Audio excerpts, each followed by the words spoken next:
సంక్రాంతి వచ్చిందంటే హైదరాబాద్ నగరం ఖాళీ అవుతుంది. ఇక్కడున్న ఏపీ వాసులంతా కూడా సంక్రాంతిని ఎంజాయ్ చేయడానికి వాళ్ళ ఊర్లకు బయలుదేరుతారు. మీరు కనుక అలా బయలుదేరుతుంటే డెఫినెట్గా కూడా ఇప్పుడు నేను చెప్పే విషయాలు తెలుసుకొని వెళ్ళండి. లేకపోతే రోడ్డు మధ్యలోకి వెళ్ళిన తర్వాత అర్రే అని బాధపడతారు.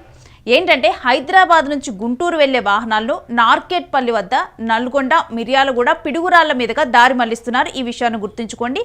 మీరు గనక రాజమండ్రి, విశాఖపట్నం వెళ్లే వాళ్ళైతే నకిరేకల్ మీదుగా అర్వపల్లి, మరిపెడ, బంగ్లా, ఖమ్మం మీదుగా అక్కడ దారి మళ్లిస్తున్నారు. అక్కడ సమస్య ఉంటే టేకుమట్ల నుంచి ఖమ్మం జాతీయ రహదారి మీదుగా రాజమండ్రి వైపుకు పంపిస్తున్నారు. ఇక హైదరాబాద్ నుంచి విజయవాడ వెళ్లేవాళ్ళు టేకుమట్ల డైవర్షన్ను ఎత్తివేయనున్నారు. ఇక్కడ టేకుమట్ల నుంచి ఖమ్మం జాతీయ రహదారికి వెళ్లి యూటర్న్ తీసుకొని సూర్యాపేట వైపుగా రావాల్సి ఉంటుంది. జాతీయ రహదారిపై సరాసరి వాహనాలు వచ్చే విధంగా తాత్కాలిక రహదారిని నియమించారు.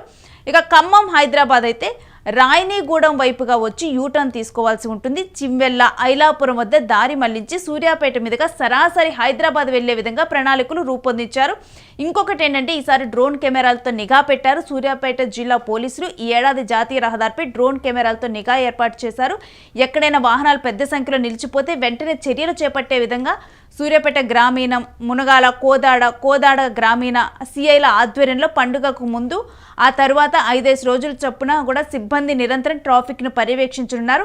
ఇక ఈసారి పోలీసులు ఈ విధంగా కూడా చాకచక్యంగా హైదరాబాద్ నుంచి విజయవాడ కానీ, గుంటూరు కానీ, అంటే తెలంగాణ నుంచి ఏపీ వెళ్ళే వాళ్ళకైతే ఎక్కువ వెసులుబాటు కల్పిస్తూ ట్రాఫిక్ జామ్ అవ్వకుండా కూడా ఒక మార్గాన్ని అయితే సుగమం చేశారు.